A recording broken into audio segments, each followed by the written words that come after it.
Hi guys, welcome back. The next topic we're studying is interstitial lung disease, where I shall be doing a clinico-pathological correlation and tell you regarding how to pick up this disease in history. Why that is important is because most of the time the manifestations of interstitial lung disease can be really subtle. So there would be some very fine aspects given in the history and examination that you need to pick up and understand the disease. But for that, we first need to understand what is the etiology behind it. So let's look at first the usual causes that we are aware of. So I would like to subdivide the discussion from the etiology domain into two, the known and the unknown causes.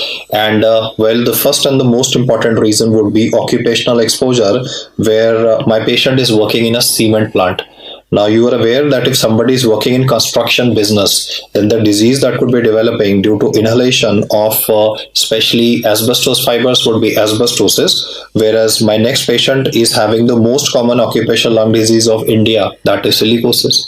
You are aware of the fact that asbestosis per se would be mica industry or working in a cement plant or construction business per se. Silicosis would be glass, but I now want to make a very interesting observation, which is that coal workers pneumoconiosis is an occupational lung disease, but you will notice that neither in Robbins and neither in Harrison, coal workers pneumoconiosis is not included in the list of interstitial lung disease. That results in lots of students sending up this query that, sir, if asbestosis silicosis will cause pulmonary fibrosis, then what is the issue with coal workers pneumoconiosis? Well, I want you to understand that when you read the term coal workers pneumoconiosis, what is going in the lungs of the patient is carbon.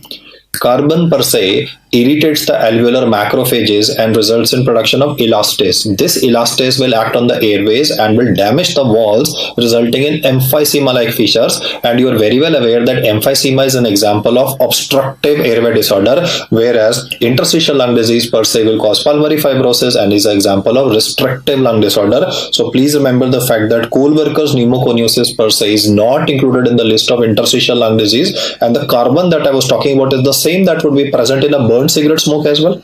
The carbon present in a burnt cigarette smoke and the tar that goes in the lung irritates the alveolar macrophages and again results in development of obstructive airway disorder. So exposure is one of the important ones. For the next one, I can give a clinical example before you. Let us imagine there's a patient of Hodgkin's lymphoma. He's having hilar lymphadenopathy, which is pressing on the superior vena cava, causing superior vena cava syndrome.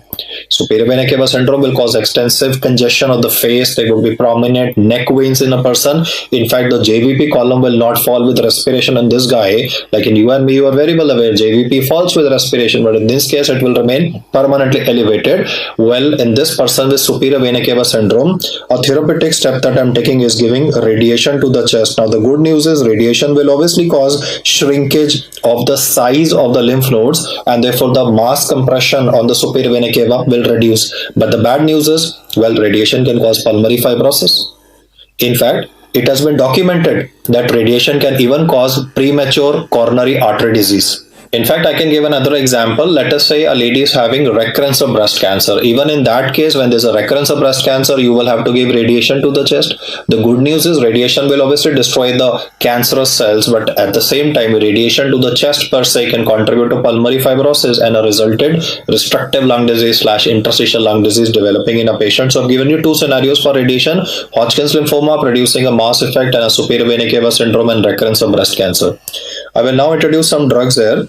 The first one is amiodarone. I have spoken about amiodarone twice prior to this discussion per se. One, I've taught you it is the drug of choice for ventricular tachycardia. Second, I've taught you it can cause both hypo and hyperthyroidism as well. So today I'm teaching you long-term usage of amiodarone as documented to cause interstitial lung disease. Then is going to be the drug that we prefer in rheumatoid arthritis, that is methotrexate, and a urinary antiseptic by the name of nitrofurantoin. In fact, for nitrofurantoin, I also want to bring to your attention the fact that there is another radiological finding that can be seen, or I would say pulmonological involvement seen with nitrofurantoin usage is fleeting pulmonary opacities. These fleeting pulmonary opacities will be having a slightly different distribution as compared to that of miliary TB. And anyway, the fundamental difference is that in miliary TB, the white spots are going to be permanently present till you actually treat the person. But as the name is suggesting, fleeting pulmonary opacities, they are tending to disappear per se. And you read about fleeting pulmonary opacities, or at least two examples that you should know is one, with respect to worm infestation. When the worms are migrating through the lungs, you can get fleeting pulmonary opacities. Second is the urinary antiseptic, that is nitrofurantoin usage. So nitrofurantoin can cause two things. One is on the board, and second would be restrictive lung disease. The third entry is important one from the exam domain because this is taught in pathology as well, connected tissue disorders. In fact, what are those connected tissue disorders that can be resulting in interstitial lung disease? It is rheumatoid arthritis, then is scleroderma, which is also called as systemic sclerosis, polymyositis, and dermatomyositis. For these three, where I put the dots, I want to highlight that the histopathological domain that is seen here is called as non-specific interstitial pneumonitis, whereas with rheumatoid arthritis, the lung involvement, the histopathological domain is called as UIP, that is usual interstitial pneumonitis. Guys, I have just solved a pathology question for you. It will say all except, the question will say all of the following lung diseases or all the following connective tissue disorders, because all of these diseases are involving the lungs as well. All of the following connective tissue disorders would be having a NSIP type of lung involvement, except the answer is RA, which will be having usual interstitial pneumonitis. The next entry that I'm making sounds very unfamiliar at the moment, that is vasculitis, because the thought process of ours is that vasculitis per se will cause damage to lung blood vessels and therefore hemoptysis will be a presentation. But the bottom line is, after all, there is a lung damage. The lung damage would result in pulmonary fibrosis manifestations. One of the important ones to be remembered by you is Wegener's granulomatosis, and the second one is Churg-Strauss. Wegener's granulomatosis is also called as GPA, granulomatosis with polyangiitis, and Churg-Strauss because it is having eosinophilia, asthma, sinusitis, allergies present. So it is written as eosinophilic granulomatosis with polyangiitis. In fact, these two topics are discussed right at the end of these lectures as well. So you can not only read about them in the vasculitis part that I've discussed in rheumatoid, but I've deliberately talked about these two topics even towards the end of this lecture per se, so that you're more comfortable with what was formerly called as Wegener's granulomatosis and Churg-Strauss. Well, these are the renamed versions of it. The last entry for the known causes that I want you to remember, and more so important for the exam, is granulomatous lesions that ultimately result in pulmonary fibrosis. One of them is very easy and everybody is able to relate to it, that sarcoidosis has non-caseating granulomas. So in the long run, there could be pulmonary fibrosis occurring in a patient. The next one I usually find people are relatively less able to relate to. That would be hypersensitivity pneumonitis, that is HP. In fact, I would like to add some therapeutic details of HP or the important clinical details of HP at the moment as well. One, I want you to remember that hypersensitivity pneumonitis is an example of type 4 hypersensitivity reaction. This is, I have highlighted, though it's a pathological domain, because you see the older edition of Robbins used to say type 3, but the 20th edition of Harrison categorically mentions this as an example of type 4 hypersensitivity reaction per se. And now I'm going to jot down some of the important causes of hypersensitivity pneumonitis. So I would like to, one, make you remember that my patient is a farmer by profession and he walks into a barn. The barn is an area where they keep dried grass, that is hay, and on the surface of this hay there is a fungus, inhalation of which will initially cause acute manifestations of difficulty in breathing. There could be wheeze appreciated in the chest of this guy. The surprising thing I'm teaching you is that interstitial lung disease HP variant would be having an acute presentation.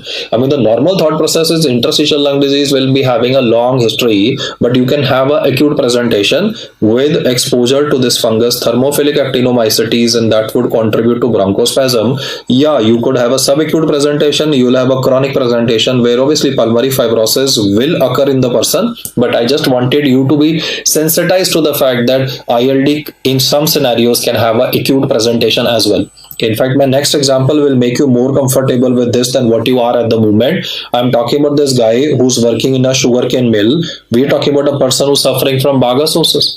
Now, the point I want you to remember is that in bagasosis, obviously there is exposure to sugarcane dust. But again, the question asked is, what is the fungus that would be growing on sugarcane dust, inhalation of which will cause problems for the patient on an acute basis? That would be same thermophilic actinomycetes. Mark my words, they're not aspergillus, but thermophilic actinomycetes. My third patient is having Monday chest tightness. Well, Sunday is a holiday, right? On Monday, when he comes to work in a cotton mill, that is where he would be exposed to cotton dust and therefore he would be having difficulty in breathing. Per se, I want to highlight the fact that in bicyanosis, there is no fungus involved. I also highlighted there's a Monday chest tightness. Would you have a Tuesday or a Wednesday or a Thursday chest tightness, guys? Well, the answer is a yes, because suppose Sunday is a holiday When he will come to work on Monday, that is when occupational exposure will occur and symptoms will develop in a patient. When this person is not exposed to the antigenic stimulation of cotton dust fibers going in his lungs, the symptoms usually do not occur. This is totally different from asthma. You see, in asthma, if you have one exposure to allergen, bronchospasm starts and the illness will last for a few days. But in these patients, the symptoms develop whenever a person is having a antigenic exposure in the form of the data that I've given before you. And once the person is away from this for, let me say, a couple of days, weeks, etc., the symptoms of these patients will regress as well. But due to long-term insult to the lungs in hypersensitivity pneumonitis, that is HP, and the three examples of HP that I've just discussed with you on this slide, there would be in the long run a development of pulmonary fibrosis. My objective was to sensitize you to the routine causes of interstitial lung disease with the important message Kohlwerker's pneumoconiosis is not included in this. And if you're reading this for first time without having refreshed the pathological component, so I can just give you a quick mnemonic so that you can remember the data. You can remember the mnemonic etc. VG. So etc. here would E would stand for exposure. I was talking about asbestosis, silicosis. Then is the therapeutic aspect. What I mean by therapeutic is you are giving radiation for benefit of the patient, but look what it has caused, pulmonary fibrosis. And in fact, radiation is also documented to cause premature coronary artery disease. One of the important aspects in etc. C would be connective tissue disorders, 4 of them, and then I've solved a histopathological question based on the discussion here. RA will be responsible for the UIP subtype, and the remaining 3 are for non-specific interstitial pneumonitis.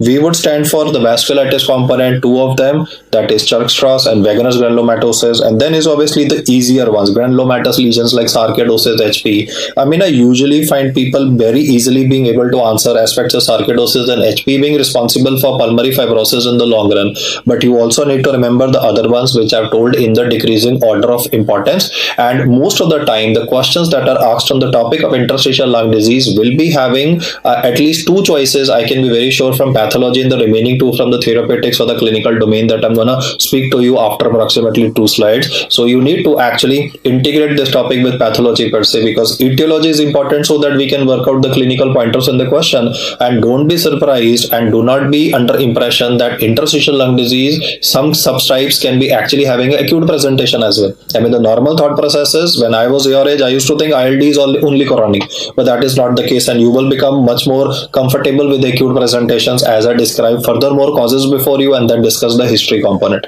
I shall now be explaining to you regarding unknown causes of interstitial lung disease that would be causing alveolitis as well as pulmonary fibrosis.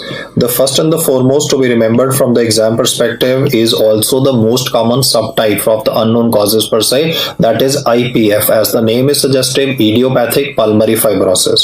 Not only is this most common, but he will also ask you about the bad prognosis associated here. So usually you will notice that whenever I'm discussing interstitial lung disease, the word will be bad. So keep a look for the one where I will say good prognosis, because normally ILD is bad prognosis. We need to study a subtype that will come after a few seconds, which is the good, which is one having a good prognosis. The mortality rate for IPF can be as much as 50% over the next 5 years. Now I want you to remember a subtype called as NSIP, that is non-specific interstitial pneumonitis. This is going to be relatively more common in female patients and would be having a good prognosis. Well, this is important as I just highlighted before you, or I just sensitized you to the fact that when you read the data of interstitial lung disease subtypes, you will usually see it is written male and it is written bad prognosis.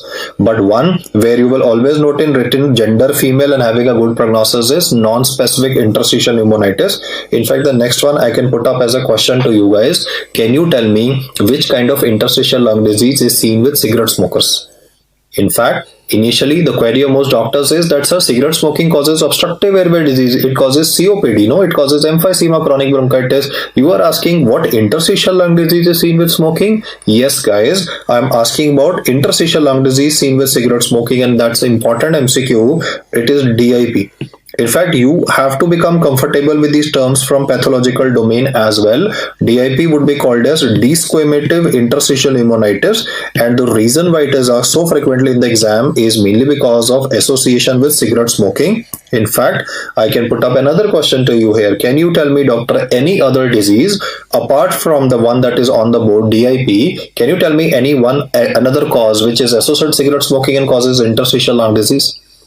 When you read the textbook, it will talk about what is written as RBILD, that is respiratory bronchiolitis. Do remember my words? Respiratory bronchiolitis, associated interstitial lung disease. Alphabet R is respiratory bronchiolitis. Interstitial lung disease is also associated with cigarette smoking. In fact, there are three lung disorders, and they have been very frequently asked whether it is the recently concluded INICT in the month of December or November, December, or if you are going to talk about the former AIMS and JIPMER exams, they always used to ask which interstitial lung disease is seen with cigarette smokers, and there are three of them. Two I've already told you, and by the time I will finish this list, you will be ready with the third one as well. And the question was a all except version, where the fourth option was sarcoidosis. Sarcoidosis I've already talked about, that is has no correlation with cigarette smoking per se. The terms very important for exam, DIP and RBILD are anywhere to be remembered. The next subtype to be remembered is called as COP, that would be cryptogenic organizing pneumonia. In fact, when we read it for first time, no, it looks a little surprising terminology, because on one hand he's using the term pneumonia, but because it is organizing pneumonia, which basically means that after the insult to the lung is over, like the pneumonia part has recovered, that is when subsequently there could be a pulmonary fibrosis. I mean, I want to highlight that in COVID-19 also, no, some patients in the long run are ending up with development of pulmonary fibrosis. So once the viral infection has healed per se, that is when subsequently this organizing pneumonia can develop in a patient.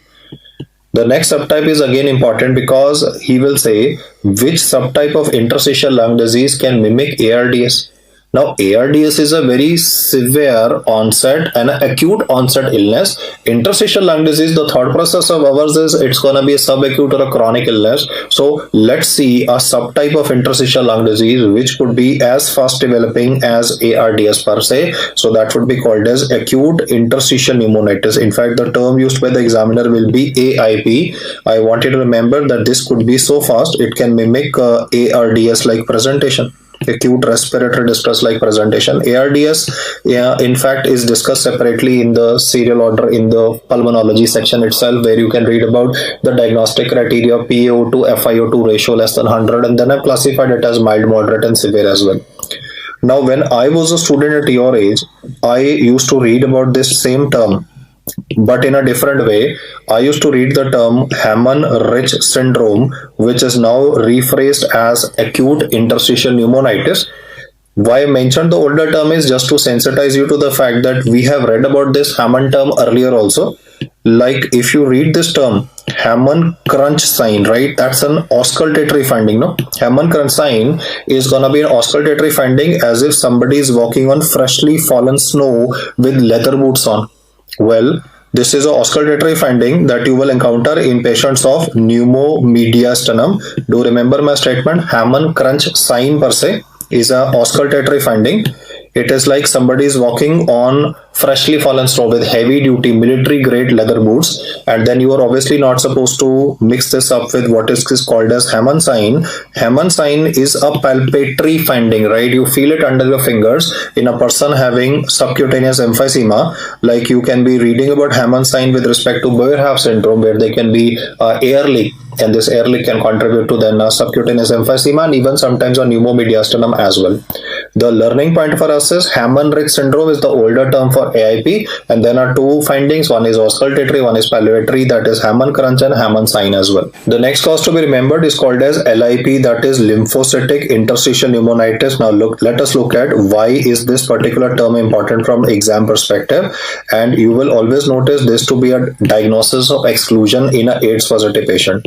Why it is important, guys? Because traditionally in an AIDS positive patient, if a person is having radiological features, you will obviously think in terms of pneumocystis jirovecii or even tuberculosis. What I am saying is that a AIDS positive patient has come to you with breathing difficulty. You initially thought it is community acquired pneumonia. You did a workup, but community acquired pneumonia per se is turning out to be negative. You thought it is tuberculosis. You thought it is pneumocystis jirovecii. You even thought it could be histoplasmosis. It could even be mycobacterium avium intercellular. All the common lung infections which occur in AIDS positive patient have been ruled out by you by testing the bronchoalveolar lavage of the patient. But in spite of extensive workup, no infective cause has been found out. Then the diagnosis to be kept is LIP. I repeat once again, lymphocytic interstitial pneumonitis is a diagnosis of exclusion in an AIDS positive patient. He was having bilateral infiltrates or faint infiltrates visible bilaterally in an X-ray in a documented case who's AIDS positive. Now, CD4 count of the patient can be given as any. He deliberately wants you to think in terms of all these infections. But since you have performed bronchoalveolar lavage and you have tried to rule out all the common infections and still the radiological infiltrates are unexplained, then the answer should be given as LIP, lymphocytic interstitial pneumonitis. I shall now be explaining to you a relatively longish name of unknown cause of interstitial lung disease. In fact, it is called as lymphangioliomyomatosis. The importance of this condition, why we are discussing, is primarily because it will be associated with development of spontaneous pneumothorax. Now, the usual query is, spontaneous pneumothorax is seen with COPD, rupture of bulla, agreed. But even LAM, lymphangioliomyomatosis, he will describe a female patient. That's the second time I'm talking about a female patient where ILD is common. Last time I spoke about non-specific interstitial pneumonitis. This lady was having progressive breathlessness and rather sometimes there are exacerbations as well. The HRCT of this lady is showing cystic changes, which is again very surprising because traditionally you anticipate that a person having interstitial lung disease will be having findings of fibrosis plus traction bronchiectasis, the image of which will be shown to you subsequently. The exacerbations are occurring, which is due to development of rupture of the cystic spaces and therefore a development of spontaneous pneumothorax. In fact, this is itself a question, which interstitial lung disease can cause spontaneous pneumothorax? The answer is what I've written here before you. Prior to this, I've taught you two causes of smoking associated interstitial lung disease. The names are desquamative interstitial pneumonitis and then was RBILD, respiratory bronchiolitis interstitial lung disease. Now is coming up the third name, which is associated with cigarette smoking, and again very important, it is written as LCH. And in fact, you would be more comfortable with this condition because even in pathology you read about this condition which has big granules and a CD1A positivity. Yes, guys, you got it right. This condition that has geographical skull is called as Langerhans cells histiocytosis or LCH. This condition per se is associated with cigarette smoking again and can contribute to ILD manifestations. The last one is discussed separately. If you scroll down in the pulmonology section, I have talked about this condition separately because here if I would have talked about the condition that I'm writing at the moment, it would have actually taken us off the track. I'll just say a few important things. You are aware that surfactant is produced in the airways and then has to be cleared also. The problem in the disease that I've written, pulmonary alveolar proteinosis, is that surfactant is produced, but the clearance of that is defective. So surfactant keeps on accumulating in the airways, causes initially obstruction of the airways, and in the long run a pulmonary fibrosis will develop. So pretty surprising information on the slide. I'll just summarize the facts once again, guys. Surprising because interstitial lung disease causing pneumothorax is gonna be lymphangioliomyomatosis. LCH is related to cigarette smoking, already a surprising fact, and then PAP is gonna be having initially obstructive manifestations because alveoli and the airways are gonna be plugged by the surfactant, and later on there's gonna be pulmonary fibrosis which will result in obviously the disease manifestations. And I've highlighted these causes before you because most of the time in the exam, as I said, they would try to correlate this with pathology. So it's very important for you to read these causes and then approach the clinical domain part, which I'll start subsequently. I shall now be describing to you clinical features that can be encountered in a patient of interstitial lung disease, and age will definitely give you a bit of idea because if he's talking about a patient who's older than 60 years of age with the varying manifestations that I'll explain to you suggestive of ILD, then you need to think in terms of idiopathic pulmonary fibrosis. On the other hand, if you are talking about a patient who's relatively younger, then the diseases that could be thought in terms of description could be, let me say, if it's a female patient, connective tissue disorders are definitely a possibility like dermatomyositis, polymyositis, rheumatoid arthritis, scleroderma that I was talking about. Then sarcoidosis is also relatively common in younger patients. Lymphangioliomyomatosis is common. Then Langerhans cell histiocytosis again is commoner in younger individuals. So age will definitely help you in, I would say, eliminating a couple of differentials. When it comes to gender, I have already highlighted before you that connective tissue disorders are relatively more common in gender female, but listen to my next words with lot of caution. I'm not saying the fact that rheumatoid arthritis is more common in male patients. I'm saying rheumatoid arthritis plus lung involvement. Mark my words there. Rheumatoid arthritis plus lung involvement is more common in male patients, whereas with other connective tissue disorders with lung involvement, it is gender female that obviously will play a role. And then, in fact, even duration of manifestations will play a role as well. I've already sensitized you to the fact that this is going to be chronic presentation, but some of them can be having an acute presentation. One of them is acute interstitial pneumonitis, that is also written formerly as Hammond-Rich syndrome. And well, this condition does respond to steroids, but because of the sudden manifestation, lots of time can be misdiagnosed. Then is hypersensitivity pneumonitis, where we were talking about a farmer going into a barn and developing exposure to thermophilic actinomycetes, or even granulomatous with polyangiitis, that is formerly vaginous granulomatosis, can be damaging blood vessels of the lungs and can have an acute presentation.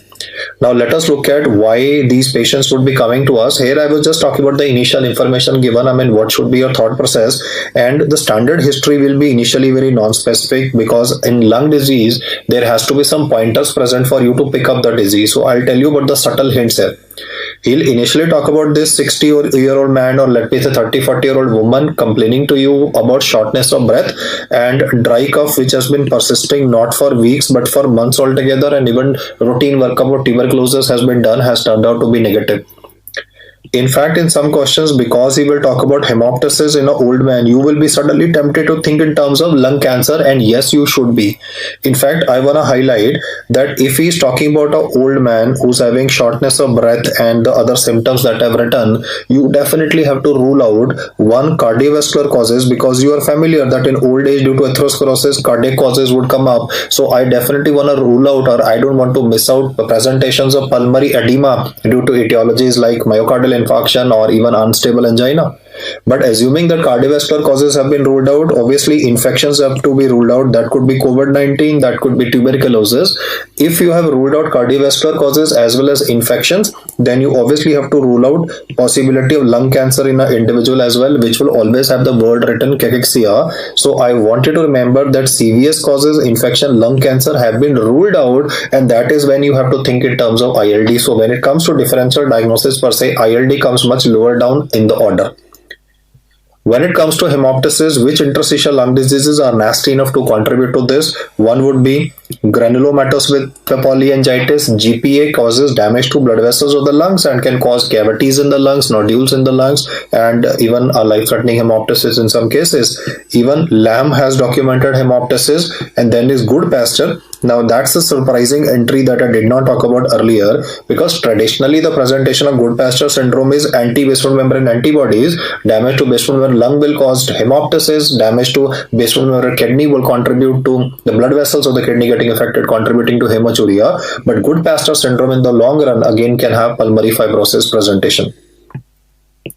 Then past medical history also plays a role, especially from evaluating Churg-Strauss syndrome, because Churg-Strauss syndrome is usually associated with asthma.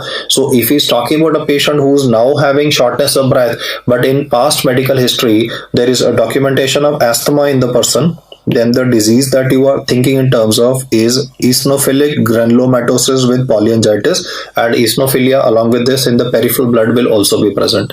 Another one to be remembered, especially from past medical perspective, is I would say Raynaud's phenomenon if present. Like this lady, she says, doctor, whenever I used to put my hands in cold water, then the tips of my finger used to change color to white, then subsequently a bluish color will come, then subsequently a red color will come. So why am I thinking in terms of concomitant Raynaud's phenomenon is because Raynaud's can be seen in various connective tissue disorders, and all these connective tissue disorders that I enumerated can actually be having a lung involvement as well. Then comes the personal history related to smoking as well. I mean, if a person is a smoker, that is not a guarantee. In fact, that could be a ploy of the examiner that he wants you to deviate towards answering about obstructive airway disorders. But then the history that is present is going to be rather suggestive of DIP. In fact, I'll just mention the names once again in conjunction in a serial order, that is DIP, desquamative interstitial pneumonitis, respiratory bronchiolitis associated interstitial lung disease, and pulmonary Langerhans cell histiocytosis. Instead of writing LCH, he might write pulmonary Langerhans cell histiocytosis. They are the ones which can be associated with cigarette smoking, and obviously that is not a necessary rule.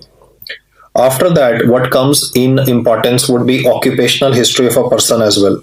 Now let us look at what I mean by the importance of occupational history. Obviously, you can pick up routine stuff that I don't need to teach you. Asbestosis, silicosis, immediately you will pick up. But I also want you to pick up a rare presentation sometimes, because even if you talk about exposure to pigeons, right? The feathers of the pigeon, the fecal matter of the pigeon can be having antigens, the inhalation of which can actually contribute to a person developing pulmonary fibrosis in the long run. You see, when I say the word pigeon breeder's lung, it contributes to hypersensitivity pneumonitis, and HP type 4 hypersensitivity in the long run contributes to ILD in a person as well. So obviously asbestosis silicosis is a piece of cake for you, never a big deal, but even this terminology pigeon breeder lung should be remembered. In fact, I've highlighted, right, in pigeon feces Cryptococcus neoformans is also excreted, but if Cryptococcus will go in your and my lung, because we have good immunity, we'll kill it. Only in AIDS positive patients that the dissemination occurs from lungs to the brain and there's a cryptococcal meningitis, but then pigeon breeder's lung per se is an example of HP that can cause ILD manifestation subsequently. In fact, next I'll be talking about auscultation findings of these patients. And in fact, this statement that I'm marking now before you, or I'm saying before you, is very characteristic and is usually written in questions of ILD. I have usually find this term very accurate for picking up ILD on clinical grounds. Obviously, in evidence-based medicine, I need to do imaging of the patient. Without that, I cannot confirm or I cannot comment on the diagnosis. But this terminology is very characteristic. That is end inspiratory fine crackles in the chest. You see, whenever we read about fine crackles, we always are thinking in terms of pulmonary edema as well. But here he's talking about a person who's having a long-standing history of shortness of breath with a dry cough. So, end expiratory fine crackles, or alternatively, he might use the word bibasilar crepitations. Both of these terms are relatively fairly accurate to pick up possibility of ILD in the question. In fact, in some questions to distract you, he can even talk about a wheeze. Now, how would that come up? That's because in sarcoidosis, you are aware that there can be a lymphadenopathy, and these lymph nodes will press on the airways, and therefore even wheeze could be present. In fact, this wheeze could be present at rest also, and will obviously not respond to bronchodilators in this case. Then, because there is a progressive lung damage, there would be cyanosis, oxygen saturation will fall, and when cyanosis starts developing, then later on, even clubbing manifestation will come. You can understand when he talks about clubbing in a person, you are tempted to think in terms of possibility of lung cancer, but then lung cancer will be having features like cachexia, features of Pankos tumor, there could be Horner syndrome manifestations given in a question, but in this one, it would be relatively, I would say, a bland question, talking about a person having a non-specific shortness of breath, maybe a off and on hemoptysis, and then you started having cyanosis, clubbing as well, as the lungs are becoming shrunken. And whenever the lungs are affected, then after all, pulmonary artery hypertension cannot be far back. Once pulmonary artery hypertension will occur, cor pulmonale will occur. Cor pulmonale is the end result of all the lung diseases, whether obstructive or restrictive, because hypoxia will contribute to constriction of the pulmonary circulation, and therefore pulmonary artery hypertension will cause right ventricular failure. So the same patient can end up with development of pedal edema as well. In fact, if you look at the inferior data that I've written, especially if I just give markings here for these four, it could be any lung disease or it could even be a cardiovascular presentation. But the first one that I've highlighted, I'm now removing these markings from now. The first information that I've written, I personally find that that's a fairly accurate description of the lung process in this person, which will be having alveolitis and later on a pulmonary fibrosis. The area between the alveoli and the blood vessels is where the gas exchange or gas diffusion will occur. That gas diffusion will be hampered in this case and will explain the long-standing hypoxia. We obviously need to do an extensive workup of these patients. So let us now see what are the workups of these patients and how would you be able to confirm the diagnosis. The first and the foremost test to be done in the patient is to rule out connective tissue disorder. So I will be ordering an autoimmune panel in this person. You see, otherwise it is a very cumbersome process that you will write anti-nuclear antibody, double-stranded DNA, and there are so many list of antibodies that you can miss it. So when you write the word autoimmune panel, the laboratory person definitely knows the fact that the doctor wants to get all the routine connective tissue disorders ruled out. In fact, just to make you more comfortable with this, I can make you remember an antibody which can be easily forgotten by a busy practitioner by the name of anti-Jovan antibody. Guys, this antibody is encountered in dermatomyositis patients. Remember, dermatomyositis is condition where you read about got-run papules on the knuckles. and heliotrope rash on the upper eyelid and a shawl sign present and mechanic's hands present, that same dermatomyositis with the proximal myopathy can be having interstitial lung disease association, and the antibody seen is called as anti-Jo1 antibody. So as I said, it's very cumbersome to remember the name of all of them. So whenever you write the word autoimmune panel, the technician will do these tests to actually help you in thinking in terms that yeah, the connective tissue disorder can be having a lung involvement as well. Now, when I do pulmonary function testing of these patients, I will be getting a restrictive pattern because there is a fibrosis. Total lung capacity will be reduced, and FeV1 FVC ratio. I have discussed about this even in the spirometry section. FeV1 FVC ratio can either be normal or even increased in restrictive airway disorder. Why? Because the denominator will be reduced in these cases. However, they can be obstructive pattern also. Which one of these would be having obstructive pattern present? Then one I can remind you having obstructive pattern is sarcoidosis. In fact, that's a very traditional question once again, that pulmonary function testing of which interstitial lung disease will be showing obstructive pattern. It is hilar lymphadenopathy or sarcoidosis that can explain the obstructive pattern developing. When I'll be running the chest x-ray on this patient, pulmonary fibrosis may not be so visible initially. So obviously he will talk about hilar lymphadenopathy if it is a sarcoidosis case, and sarcoidosis is again a separate topic that I've discussed in rheumatology, so you can go through that. But again, a very good hint in the question, if it is gonna be especially occupational like asbestosis, will be the word basilar reticular opacities. Guys, I want you to remember the fact that two terms which are beginning with B, which are highly accurate from clinical domain to identify this in an MCQ, is one, this terminology that I mentioned, bibasilar crepitations or end respiratory fine crackles at lung bases with a long standing history, because normally fine crackles are heard with pulmonary edema and that would be having a very short history. Second, I want to highlight that if you read the word basilar reticular opacities, that's again both are beginning with B, right? I'll show the slide once again. Bibasilar crepes and basilar reticular opacities, fairly accurate description. In fact, in asbestosis, sometimes there might even be, an irregular involvement around the heart. So you will also read about this terminology, shaggy heart. Now, this is relatively non-specific finding, but yes, a irregular margin of the heart, shaggy heart, is documented with asbestosis. Moving ahead, the fourth investigation will help me in being very sure about my diagnosis, that is a HRCT. So I will show you images, but at the moment, let us just work out what is the HRCT finding, and I can then plan a biopsy for this patient. The best way to confirm the diagnosis is obviously a biopsy. But if he says what is the imaging modality that is recommended for these patients, then I'll prefer a HRCT to be done. That will be showing presence of subpleural reticular opacity. So you can see that these words like basilar reticular opacity, subpleural reticular opacities, and bibasilar crepitations are fairly accurate for diagnosis. The next terminology on HRCT will be that because of the fibrosis component, there will be a distortion of the normal anatomy of the airways. I repeat the fact once again, there is a distortion of the airways, not due to destructive process, but because of the fibrosis component that will change the routine ventilation, and therefore the term that I'm going to describe before you is called as traction bronchiectasis. I repeat the fact once again, when you read the word bronchiectasis, again the thought process is obstructive airway disorder due to destruction of the lung, infections. But here, as I highlighted, there is an airway distortion occurring due to pulmonary fibrosis, which will explain the traction bronchiectasis. If he writes the word honeycombing of the lung right away, this would be a piece of cake for you. So I usually come across very few MCQs where honeycombing per se as a word was given, though this is very characteristic and would help you identify the disease. Another feature which is important from exam perspective, especially radiology, is what I want you to remember separately. You see, you will read about halo sign in a CT chest. This is read with a fungal infection, that is aspergillus. In hypersensitivity pneumonitis, I was talking about thermophilic actinomycetes, but aspergillus is discussed in the infection segment where there would be a lung cavity and air crescent sign present. So halo sign is a very characteristic feature that you see with aspergillus, and what I am teaching you here would be written as reverse halo sign.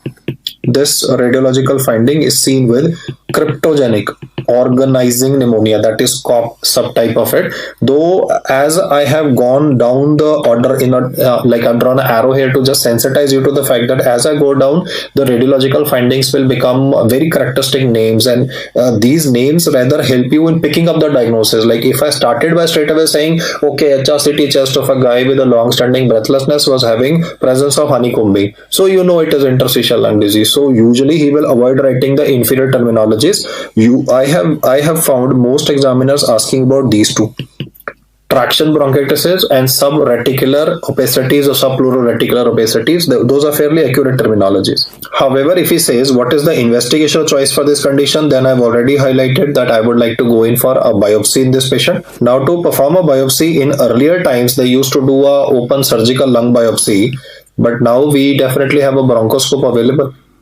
So in fact, how would I do a biopsy in this case? I can do a fiber optic bronchoscopy. I already from the CT scan report know that which lung is mainly affected and which segments are the primarily ones affected. So I can do a fiber optic bronchoscopy in the patient and then perform a biopsy specimen, and the report will show the traditional information of pulmonary fibrosis and alveolitis. Investigation wise, you need to remember autoimmune panel first, followed by pulmonary function testing, followed by a chest x-ray and a CT scan, and then a biopsy that will confirm the diagnosis of this condition. Coming to the image-based scenario that can be given on this topic per se, he can give you a long-standing history of a cement plant worker who is currently suffering from breathing difficulty. When you looked at the x-ray, you noticed a shaggy and irregular appearance of the heart borders and lots of infiltrates in bilateral lung fields that could be mistakenly thought as that of pulmonary edema. But assuming that we have done a thorough workup of the patient, the cardiovascular causes have been ruled out, and then when we evaluated the patient using a high resolution CT chest, you definitely can notice these subpleural opacities. And in fact, one I would definitely like to highlight is this airways, which look relatively more dilated. So this image is actually showing one evidence of traction bronchiectasis in a person. I've highlighted bronchiectasis is what you traditionally associate with obstructive airway disease. In this case, the reason for bronchiectasis is distortion of the airway secondary to the fibrosis component, which is starting from the periphery. Let us now look at what is the treatment that can be offered to these patients, and the answer will depend on the etiology that is documented. If it is going to be IPF, idiopathic pulmonary fibrosis, considering the high incidence of mortality going up to 50% over next 5 years, we will be starting these patients of pirfenidone. In fact, you would have seen a lot of COVID-19 patients who are persistently having oxygen requirement. They might be developing pulmonary fibrosis in the long run. So you would have seen lots of respiratory physicians starting patients of pirfenidone. Over and above this, we also have a monoclonal antibody. I mean, monoclonal antibodies are the answers that we have for lots of diseases as of now. So one more that is being added to your vocabulary is nintedanib. The first answer is pirfenidone for these patients. However, if in the MCQ is mentioning that the patient is a female and then there is a non-specific interstitial pneumonitis, then it is steroids. So be judicious in your answer. I mean, if it's going to be NSIP, it is steroids, but overall answer is not steroids. No, because 50% cases are going to be in the unknown variety of idiopathic pulmonary fibrosis. So it is pirfenidone that should be answered first. This is assuming that both are given in the question and he has not mentioned the subtype. Then I'm saying pirfenidone should be answered first. Prednisolone, then mycophenolate and rituximab are the drugs which can be used for non-specific interstitial pneumonitis. The prognosis is relatively better. For management of standard connective tissue disorders, obviously the usage of steroids will continue. Even certain cytotoxic agents can be used in this case. And if there's going to be a progressive lung deterioration, then lung transplantation is the only hope. And in fact, I can highlight towards the end of this discussion that if the question says that overall, what is the most common cause of lung transplantation per se, then the answer will be the topic that we are studying, that is interstitial lung disease, and especially this subtype, idiopathic pulmonary fibrosis. I repeat the statement once again. If he says what is overall the most common cause, why a person would be requiring a lung transplantation, the answer would be the topic we have studied in idiopathic pulmonary fibrosis, which was number 1 in the unknown causes per se. I would also like to spend a couple of minutes into describing two rare forms of vasculitis, which are anyway covered under the vasculitis section of rheumatology, but I just want you to be sensitized towards Wegener's granulomatosis, which is currently written as granulomatosis with polyangiitis. Well, the vasculitis will occur in upper respiratory tract. lower respiratory tract as well as the kidney, and that is where the classical manifestations will occur. If there is damage to blood vessels of the upper respiratory tract, there can be epistaxis in this person. If there is damage to blood vessels of the lower respiratory tract, there would be hemoptysis, and damage to the blood vessels of the kidney will contribute to hematuria. You see, combination of hemoptysis and hematuria is good Pasteur syndrome, but in this case, I've even included the upper respiratory tract infection here. And if the blood supply of any area is damaged, then there can be recurrent sinusitis also. It could be fairly severe. Additional bonus would be that if he gives you this classical terminology, strawberry gingiva, then you know that this is a feature of vagus granulomatosis reframed as granulomatosis with polyangiitis. If you do a HRCT chest in this person, the finding will be given as nodules. Then these nodules can break down to form cavities and ground glass opacities. In fact, this classical term, no, ground glass opacities, has become famous after COVID-19. But ground glass opacities can be found even in interstitial lung disease. I specifically use terms which were very classical of diagnosis. Subpleural reticular opacities is the important terminology that I want you to remember. But if I add to this discussion even the word GGO, ground glass opacities, that again helps you in identifying presence of interstitial lung disease. The next term that I'm describing before you is Churg-Strauss syndrome, which is called as eosinophilic granulomatosis with polyangiitis. The question will initially begin by describing features that might look identical to that of GPA only, but the additional facts what will be given. There will be history of asthma. When I was talking about GPA, there was no asthma associated, and I did not talk about any cell preponderance in the peripheral blood circulation. But in eosinophilic, as the name itself is suggested, eosinophilic granulomatosis with polyangiitis, there would be a peripheral blood eosinophilia as well, and in these patients in the long run, subsequently, the fibrosis component would come in. You can read more about the subtypes of vasculitis like henoch-Schönlein purpura, Kawasaki disease, even giant cell arteritis in the relevant section in rheumatoid. But these two terms have been just highlighted to increase your comfort level. And in this topic, as I've highlighted right in the beginning, that if you are gonna just study the etiology per se, then you can automatically work up the workup of these patients as well. And the clinical history, if he begins himself by saying a cement plant worker having breathlessness, you anyway have cracked the question. I mean, there's no big deal. And unfortunately, he's not going to give you an easy question like this. So lots of time, he might actually give you a scenario of IPF. That would be having features of shortness of breath, dry cough, hemoptysis, and that is where I want that if he's going to talk about maybe smoking association, if he's going to talk about hemoptysis, you might be tempted to think in terms of lung cancer also. That is where your skill comes in, that in lung cancer there should be cachexia, there should be features of pancreas tumor, paraneoplastic manifestations given, and anyway, final solution is with help of a CT as well as a bronchoscopy guided biopsy. And obviously, if it's a lung cancer, that can be picked up both on a CT as well as a biopsy. We can take a tissue sample and we can identify which type of lung cancer is present. So the way the questions presentation is given, you would be able to definitely differentiate between the two. And tuberculosis is anyway out, because per se when you talk about tuberculosis occurring in a patient, then the age group of the patient will be relatively younger. In IPF, the age group would be relatively older, and even if in old age the TB manifestations are occurring, the symptoms would be over a couple of weeks, whereas in this case usually the symptoms would be going over months to years also. I mean, there's a possibility that person might have neglected his manifestations as well. So usual profile is that of chronic, but you also need to keep a watch on the acute presentation. Like if he begins by talking about a farmer or pigeon breeder's lung, as I was explaining to you, then these acute presentations are also to be remembered. If you get these initial two slides right, guys, I mean, that has been my experience with this topic, that when I was at your age, when I studied the etiology part well, that is when the subsequent part of the discussion became relatively easier for me. Otherwise, it's a lot of information which can be mixed up with other disorders also. But if you get the etiology right, then I personally feel that you will be in a better position to score better on this topic. Thank you so much for hearing me out. Keep hammering, guys, keep learning and keep on upgrading your knowledge. As I highlight every time, knowledge is power. This is again a reminder to you that you need to continue pushing yourselves to the limit. Thank you so much once again.